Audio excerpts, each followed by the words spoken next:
Hello, my name is Marcus. I'm the compiler of a collection of therapy quotes entitled Psychoanalytic Self-Awareness Quotes. I thought I would quickly read a quote and then briefly discuss it. Disclaimer, I'm not a therapist or a professor or anything like that. I took an interest in these quotes some years ago and I thought I would pass them along. There is some jargon in these quotes, but as we go along, their meaning will become clear, I think. So let's begin. This will be TQ1, or therapy quote number 1.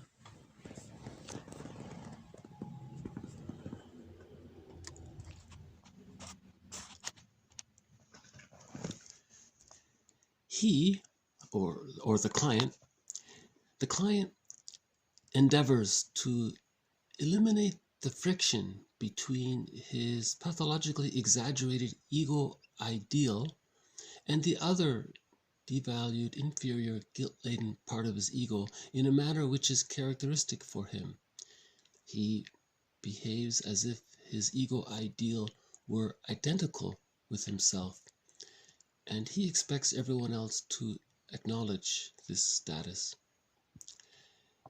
If the inner voice of his devalued ego on the one hand and the reactions of the outside world on the other remind him of the unreality of his ego ideal, he still clings to this narcissistic position. He desperately tries to maintain his ego ideal, to force it upon the world, so to speak. Helen Deutsch.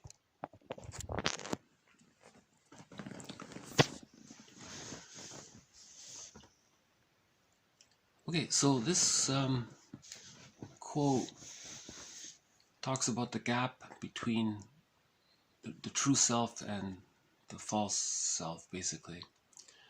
So if after birth and during the first several months or the first couple of years, things don't go too well, there isn't a secure attachment,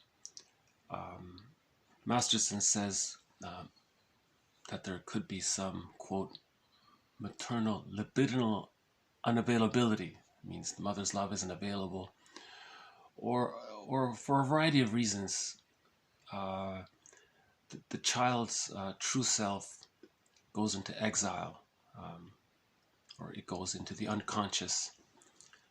So in fairy tales, this would be seen as somebody lost in the forest, Odysseus on the ocean. So yeah, the forest and the unconscious represent the forest and the ocean represent the unconscious, and somebody lost and moving around in it represents that our real self or our true self is exiled. And you know, Joseph Campbell calls this the monomyth, that all around the world there's this one primary myth that's common to all people, which is that we want to reconnect with our true selves, feel our feeling self back into our body, and this is, he calls this the hero's journey. So the hero's journey is an inward journey. He says this is common at midlife for people to reconnect with themselves. You know, Robert Bly calls this losing the golden ball, and then we go on a search to get the golden ball back, or anything golden in a fairy tale represents our feeling self, our true self, and we try to get this, reconnect with this.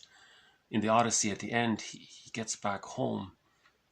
That represents he reconnected with his real self. So there's this gap. So in the meantime, if we're disconnected from our true self, because of our attachment needs, we need to attach to the primary caregiver. So the child has to imagine that he's good enough to attach to an imaginary good enough parent. So if the parent wasn't available, he'll just imagine that the parent is good. That's called the ideal object. and he becomes the ego ideal. So he's good enough to bond with the image of a good enough mother, in the case when the mother's not available. So the quote talks about that a person in some cases might then just identify with this image of himself, that that's who he is, and he'll ignore any rumblings about his true self within. And if that's the case, the quote argues that that the person will try to evoke or persuade others to go along with their image, that that's who they are, that that image is them. And they might become persuasive about it, what they call projective identification. He'll try to induce others or provoke others, or so that he can respond in a way that confirms his image to others. So yeah, and this ego ideal or false self, just to keep it simple, the false self, Karen Horney says that it can take three basic forms. Either it moves towards people, it's the pleaser, the placater, wants to make everyone happy. That relates to the anxious attachment style, the clinger, the codependent, right? The second type is those who move away from people. This is the avoidant attachment style. So they keep distance from people, and the third is moving against people. I think she says this is called identification with the aggressor. That whole Karen Horney quote about moving toward, moving away, moving against, that's another quote for later on. So by the way, Karen Horney is a bit of a rock star in this series. A lot of the quotes in this collection are from her, along with James Masterson. He's another important pillar in this collection. And Edmund Burglar is a third mentor in this collection. So I would say those three are, those names will come up as we go along. I learned a lot from those three. So that's Horney, Masterson, and Burglar. So yeah, so that's so this is TQ1. It's about how we sometimes over-identify with our imagined image of ourselves and think that that's who we are. But Winnicott says, his quote is that the false self is meant to protect the true self, not replace it. And this quote here talks about the person replacing it. No, that false self is not, forget about my, forget about the true self. I'll just be the false self. And this comes across as narcissistic to most people.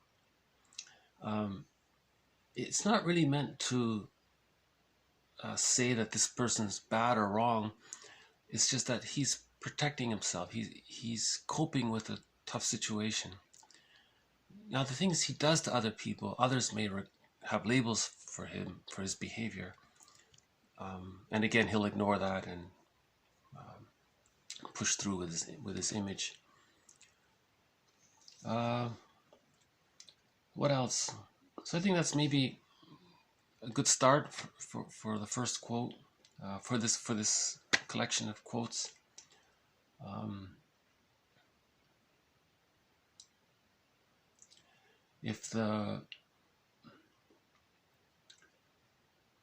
So I'll just leave it there for now. And I hope you'll stick with me, stick with this series. I'm planning to do a bunch of them.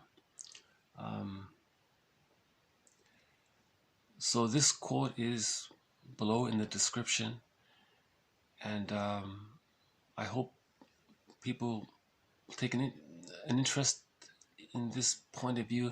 The psychoanalytic point of view, by the way, just means the point of view of it's an umbrella. The psychoanalytic is just a general umbrella term to describe anything relating to the idea of how the past can influence the present. It refers to defense mechanisms, how if we feel something and we get anxious, and then we squelch that anxiety using a defensive maneuver.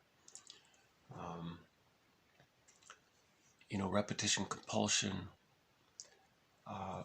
the patterns that we get involved in, the schemas, they call it the scripts. So just becoming aware of the things we learned when we were young and how that carries on. This whole area of study they call psychodynamic or psychoanalytic. There aren't too many lay persons, non-professionals talking about this. And I find that when professionals do go into the public to present this, they're very heavy in their intellectual jargon about it. And I think a lot of people are lost in it. And so I thought I would see if I could be a little bit of a bridge in this area. So yeah, so I'll hit the pause button for now. I'll see you next time. Thank you.